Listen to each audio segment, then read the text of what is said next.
Hello everyone, hope you all are doing well. Welcome to Diplomats Desk. I am your host Meet Shah. So, when a crisis breaks out abroad, the first question every Indian family asks is that whether our son, daughters, or relative will be able to come back. So, today I want to walk you through three moments when that question became very urgent.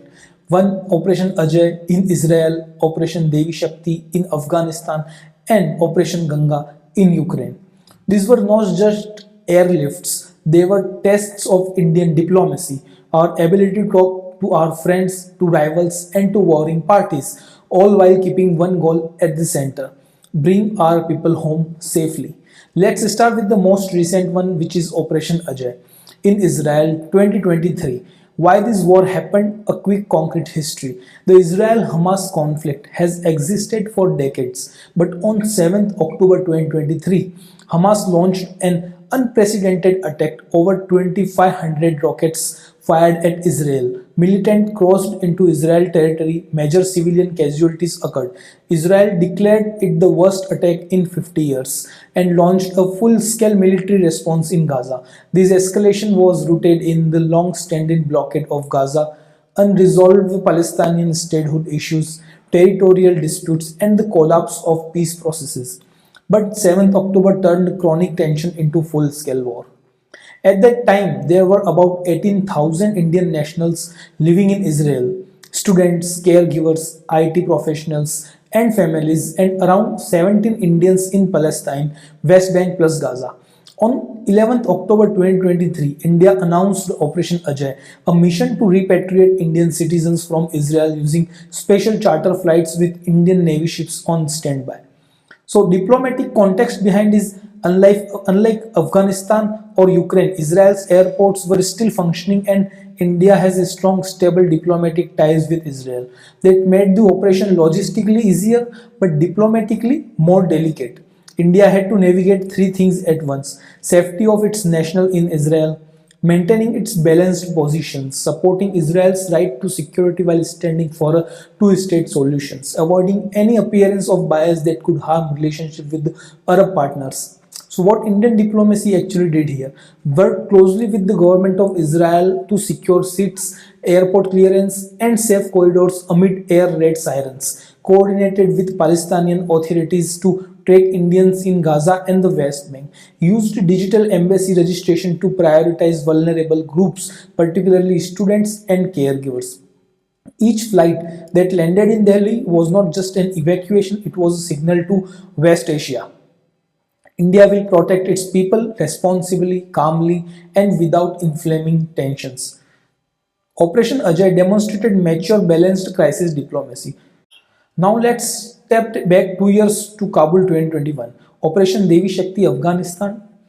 Why Afghanistan collapsed? A quick concrete history. For 20 years, Afghanistan depends on US and NATO military presence to keep the Taliban at bay.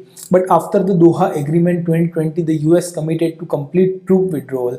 With the withdrawal underway in 2021, Afghan troops lost air support, logistic collapsed, troop morale plunged, Taliban offensive accelerated. City after city failed. By 15th August 2021, Kabul collapsed and the Afghan Republic ceased to exist. It was one of the fastest state collapses in modern history. India faced a triple challenge: Indian citizens in Afghanistan, embassy staff and security personnel, Afghan partners, especially Hindu and Sikh minorities who faced serious risks under the new Taliban regime.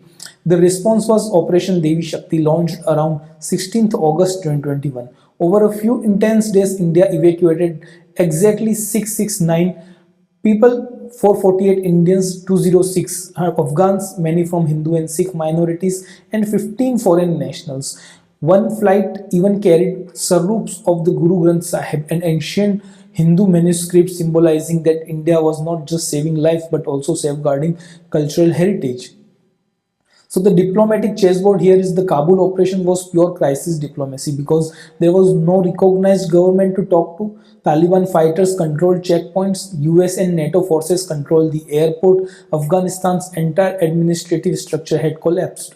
India had to work through multiple channels simultaneously: US NATO for airport access, Taliban ground commanders for safe passage, Tajikistan for transit and landing, Qatar and others for over flight permissions. Indian citizens and Afghan Sikhs Hindus sometimes had to move overland to reach Kabul airport through dangerous roads and fluid front lines. India does not recognize the Taliban government. Yes, to save lives, Indian officials engaged in pragmatic temporary coordination with Taliban controllers.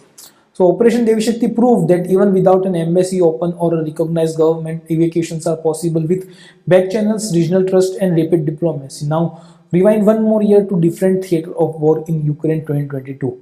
So there was Operation Ganga in Ukraine. Why the Russia-Ukraine war happened first? A concrete neutral history. The roots runs deep. In 2024, Russia annexed Crimea after protests toppled Ukraine's pro-Russian president. Fighting erupted in Donetsk and Luhansk between Ukrainian forces and Russian-backed separatists. The Minsk agreement tried to stabilize the situations but repeatedly broke down. By late 2021, Russia massed over 150,000 troops around Ukraine, demanding that NATO stop expanding eastwards. Ukraine never joined NATO. Ukraine refused asserting sovereignty. On 24th February 2022, Russia launched a full-scale invasion across multiple fronts. Ukrainian airspace shut down, cities came under missile strikes, hundreds of thousands fled. Now, among them were around 20,000 Indian nationals, mostly students, one of the largest foreign student groups in Ukraine. India launched Operation Ganga on 26th February 2022. This became one of the India's largest wartime evacuation missions. The neighborhood network, because no Indian aircraft could enter Ukraine, diplomacy had to compensate. India relied heavily on Ukraine's neighbor who opened their borders like Romania, Bucharest and Sukiva as primary hubs, Poland especially for students from Lviv, Hungary, large student convoys, and Slovakia and Moldova for border crossings and airport access. Indian ministers were physically sent to these borders, signaling high-level momentum. So exact evacuation numbers are here. Under Operation Ganga, India evacuated 18,282 Indian nationals via 90 flights, 76 commercial, 14 Indian Air Force. And India also helped evacuate 147 foreign nationals from 18 countries. India also had direct conversation with both President Putin and President Zelensky to secure temporary humanitarian corridors, especially in Kharkiv and Sumy. It was a multi-country diplomatic effort under wartime pressure. So if we compare diplomacy across the three operations is based on scale and geography, Ganga was the largest multi-country continental operation across Europe. Devi Shakti, highest risk total state collapse, and Ajay was more controlled environment but politically sensitive. So nature of this engagement were in Ganga were coalition building with multiple European neighbors plus direct dialogue with Russia and Ukraine. In Devi Shakti, back channel diplomacy with Taliban plus coordination with US and NATO. And in Ajay, balanced diplomacy in a region sensitive to political signaling. Institutional learning here is India now deploys 24 by 7 Ministry of External Affairs crisis rooms, embassy social media channels, rapid air force and airline mobilization, better minister level deployment, improved synergy between diplomatic and military assets. So now soft power and reputation is for the Ganga evacuated foreigners, so did build global goodwill. Devi Shakti protected minorities and scriptures, so that is moral leadership. Now Ajay is a balanced approach, trust across Israel and Arab world. If you notice in this entire discussion, I have barely mentioned any individual politicians, and that's deliberate because evacuation diplomacy is not about one leader or an election cycle. It's about institutions that continue to function. Embassy staff, Air Force crews, civil aviation teams, diplomats negotiating through the night. Operations Ajay, Devi Shakti and Ganga shows us three things. Indian lives abroad matter deeply to the Indian state. Diplomacy is not only about grand summits, it's also about securing a bus through a war zone at 3 a.m.